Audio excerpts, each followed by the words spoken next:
भगवत गीता अध्याय 11 विराट रूप। जय श्री कृष्ण दोस्तों।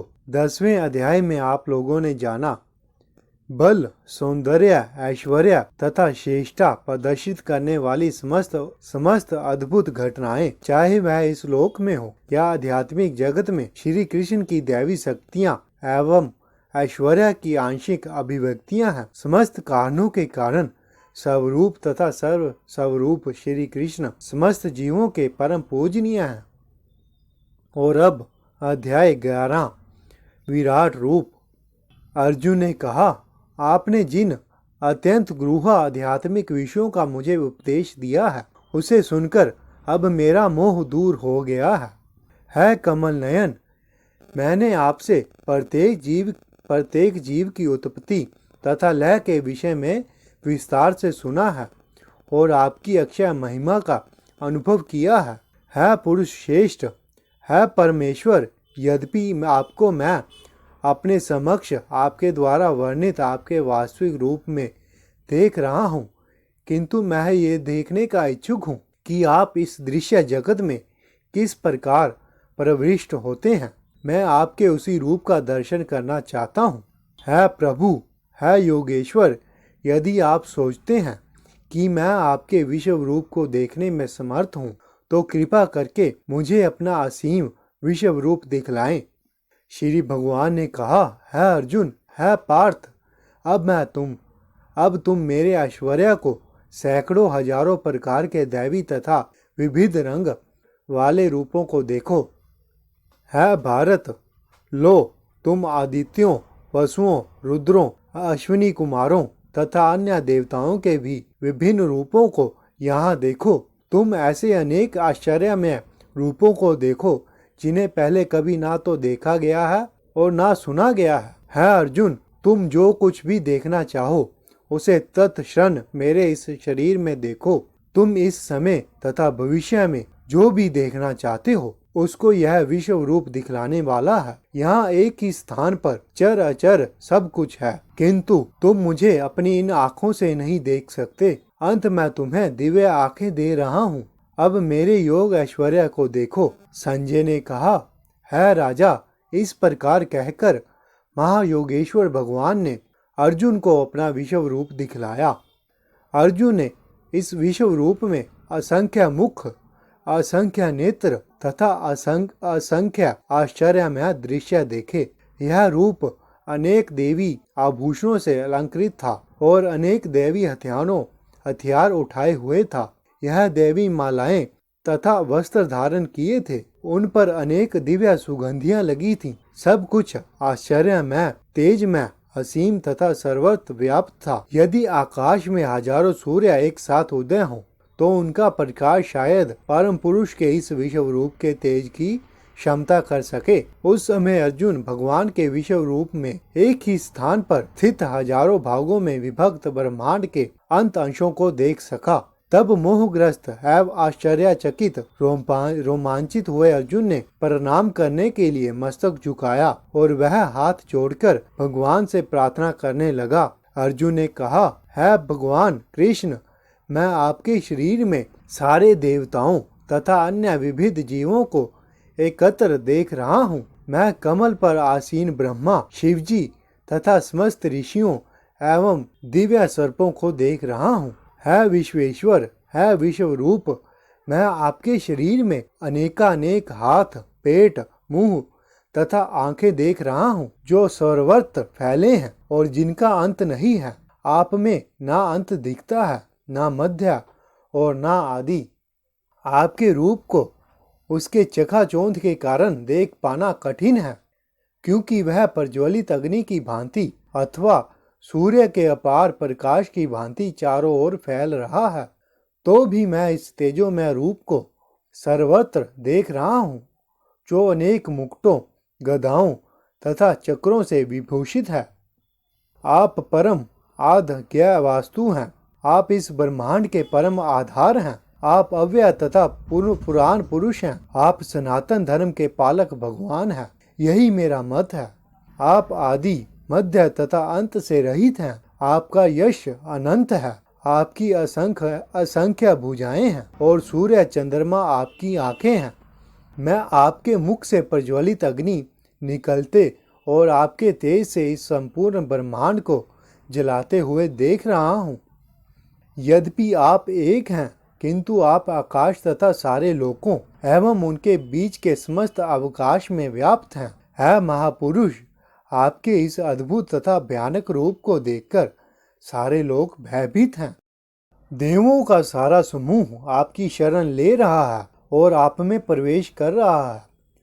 उनमें से कुछ अत्यंत भयभीत होकर हाथ जोड़े आपकी प्रार्थना कर रहे हैं। महर्षियों तथा सिद्धों का समूह कल्याण हो कहकर वैदिक स्तोत्रों का पाठ करते हुए आपकी स्तुति कर रहे हैं। शिव के विविध रूप आदित्य गण, वसु, साध्य, विश्वदेव, दोनों अश्विनी कुमार, मरुतगण, पितरगण, गंधर्व, यक्ष, असुर तथा सिद्धदेव सभी आपको आश्चर्यपूर्वक देख रहे हैं। है महाबाहु, आपके इस अनेक मुख, नेत्र, बाहु, जांघ, पांव, पेट तथा भयानक दांतों वाले विराट रूप को देखकर देवतागण सहित सभी लोग अत्यंत विचलित हैं और उन्हीं की तरह मैं भी हूँ। है सर्वव्यापी विष्णु, नाना ज्योतिमय रंगों से युक्त आपको आकाश का स्पर्श करते मुख फैलाए तथा बड़ी बड़ी चमकती आंखें निकाले देखकर भय से मेरा मन विचलित है। मैं ना तो धैर्य धारण कर पा रहा हूँ और ना मानसिक संतुलन खी पा रहा हूँ। है देवश, है जगनिवास, आप मुझ पर प्रसन्न हो। मैं इस प्रकार से आपके प्रलय अग्नि स्वरूप मुखों को तथा विकराल दांतों को देखकर अपना संतुलन नहीं रख पा रहा हूँ। मैं सब ओर से मोहग्रस्त हो रहा हूँ। धृतराष्ट्र के सारे पुत्र अपने समस्त सहायक राजाओं सहित तथा भीष्म, द्रोण, कर्ण एवं हमारे प्रमुख योद्धा भी आपके विकराल मुख में प्रवेश कर रहे हैं। उनमें से कुछ के सिरों को तो मैं आपके दांतों के बीच चूर्णित होता देख रहा हूँ। जिस प्रकार नदियों की अनेक तरंगे समुद्र में प्रवेश करती हैं, उसी प्रकार यह समस्त महान योद्धा भी आपके प्रज्वलित मुखों में प्रवेश कर रहे हैं। मैं समस्त लोगों को पूर्ण वेग से आपके मुख में उसी प्रकार प्रविष्ट होते देख रहा हूँ, जिस प्रकार पतंगे अपने विनाश के लिए प्रज्वलित अग्नि में कूद पड़ते हैं। है विष्णु, मैं देखता हूँ कि आप अपने प्रज्वलित मुखों में सभी दिशाओं के लोगों को निगल रहे हैं। आप सारे ब्रह्मांड को अपने तेज से आपूरित करके अपनी विकराल झुलसती किरणों सहित प्रकट हो रहे हैं। है देवश, कृपा करके मुझे बताइए कि इतने उग्र रूप में आप कौन हैं। मैं आपको सादर नमस्कार करता हूँ। कृपा करके मुझ पर प्रसन्न हो। आप आदि भगवान हैं। मैं आपको जानना चाहता हूँ, क्योंकि मैं नहीं जान पा रहा हूँ कि आपका प्रयोजन क्या है। भगवान ने कहा, समस्त जगतों को विनिष्ट करने वाला मैं काल हूँ और मैं यहाँ समस्त लोगों का विनाश करने के लिए आया हूँ। तुम्हारे सिवा दोनों पक्षों के सारे योद्धा मारे जाएंगे। अंत उठो, लड़ने के लिए तैयार हो और यश अर्जित करो। अपने शत्रुओं को जीतकर संपन्न राज्य का भोग करो। यह सारे मेरे द्वारा पहले ही मारे जा चुके हैं। और है सर्वसाची, तुम तो युद्ध में केवल निर्मित मात्र हो सकते हो। द्रोण, भीष्म, जयद्रथ, कर्ण तथा अन्य महान योद्धा में पहले ही मेरे द्वारा मारे जा चुके हैं। अंत उनका वध करो और तनिक भी विचलित ना हो। तुम केवल युद्ध करो। युद्ध में तुम अपने शत्रुओं को परास्त करोगे। संजय ने धृतराष्ट्र से कहा, है राजा, भगवान के मुख से इन वचनों को सुनकर कांपते हुए अर्जुन ने हाथ जोड़कर उन्हें बारंबार नमस्कार किया। फिर उसने भयभीत होकर अवरुद्ध सवर में श्री कृष्ण से इस प्रकार कहा। अर्जुन ने कहा, है ऋषिकेश, आपके नाम के श्रवण से संसार हर्षित होता है और सभी लोग आपके प्रति अनुरक्त होते हैं। यद्यपि सिद्ध पुरुष आपको नमस्कार करते हैं, किंतु असुरगण भयभीत हैं और इधर उधर भाग रहे हैं। यह ठीक ही हुआ है। महात्मा, आप ब्रह्मा से भी बढ़कर हैं। आप आदि सृष्टा हैं, तो फिर आपको सादर नमस्कार क्यों ना करें। है अनंत, है देवश, है जग निवास, आप परम स्तोत्र अक्षर कारणों के कारण तथा इस भौतिक जगत के परे हैं। आप आदि देव हैं, सनातन पुरुष तथा इस दृश्य जगत के परम आश्रय हैं। आप सब कुछ जानने वाले हैं और आप ही सब कुछ हैं जो जानने योग्य है। आप भौतिक गुणों से परे परम आश्रय हैं। है परंतप, है यह संपूर्ण दृश्य जगत आपसे व्याप्त है। आप वायु हैं तथा परम नियंता हैं। आप अग्नि हैं, जल हैं तथा चंद्रमा हैं। आप आदि ब्रह्मा हैं और आप पितामह हैं। अंत आपको 1000 बार नमस्कार है और पुनः नमस्कार है। आपको आगे पीछे तथा चारों ओर से नमस्कार है असीम शक्ति। आप अंत पराक्रम के स्वामी हैं। आप सर्वव्यापी हैं। अंत आप सब कुछ हैं।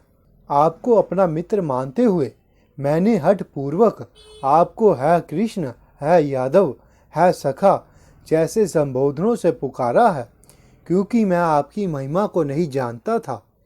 मैंने मूर्खतावश या प्रेमवश जो कुछ भी किया है, कृपा उसके लिए मुझे क्षमा कर दें।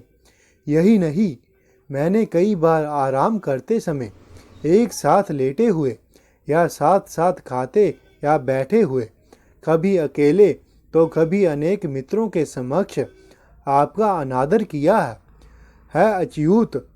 मेरे इन समस्त अपराधों को क्षमा करें। आप इस चर तथा अचर संपूर्ण दृश्य जगत के जनक हैं। आप परम पूज्य महान आध्यात्मिक गुरु हैं। ना तो कोई आपके तुल्य है, ना ही कोई आपके सम्मान हो सकता है अतुल शक्ति वाले प्रभु। भला तीनों लोकों में आपसे बढ़कर कोई कैसे हो सकता है। आप प्रत्येक जीव द्वारा पूजनीय भगवान हैं। अंत में गिरकर सादर प्रणाम करता हूँ और आपकी कृपा की याचना करता हूँ। जिस प्रकार पिता अपने पुत्र की ढिंढाई सहन करता है या मित्र अपने मित्र की घृष्टा सह लेता है या प्रिय अपनी प्रिय का अपराध सहन कर लेता है, उसी प्रकार आप कृपा करके मेरी त्रुटियों को सहन कर लें। पहले कभी ना देखे गए आपके विराट रूप का दर्शन करके मैं पुलकित हो रहा हूँ, किंतु साथ ही मेरा मन भयभीत हो रहा है। अंत आप मुझ पर कृपा करें और है देवश, है जगन निवास, अपना पुरुषोत्तम भगवत रूप पुनः दिखाएं। है विराट रूप, है शस्त्रभुज भगवान, मैं आपके मुकुटधारी चतुर्भुज रूप का दर्शन करना चाहता हूँ, जिसमें आप चारों हाथों में शंख, चक्र, गदा तथा पद्म धारण किए हुए हैं। मैं उसी रूप को देखने की इच्छा करता हूँ।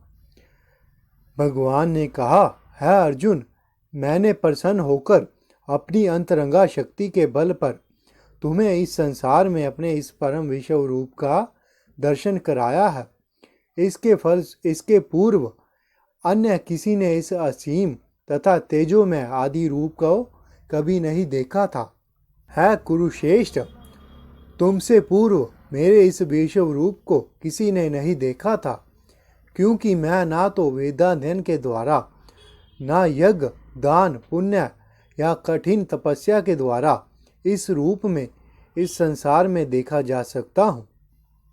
तुम मेरे भयानक रूप को देखकर अत्यंत विचलित एवं मोहित हो गए हो। अब मैं इसे समाप्त करता हूँ। है मेरे भक्त, तुम समस्त चिंताओं से पुनः मुक्त हो जाओ। तुम शांत चित्त से अब अपना इच्छित रूप देख सकते हो। संजय ने धृतराष्ट्र से कहा।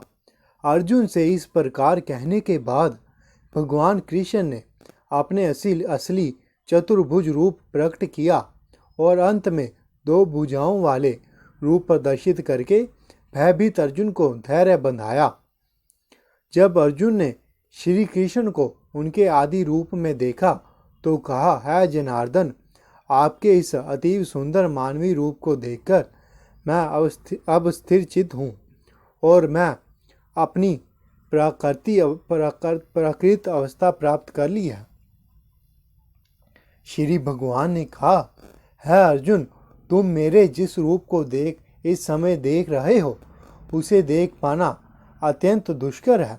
यहाँ तक कि देवता भी इस अत्यंत प्रिय रूप को देखने की ताक में रहते हैं।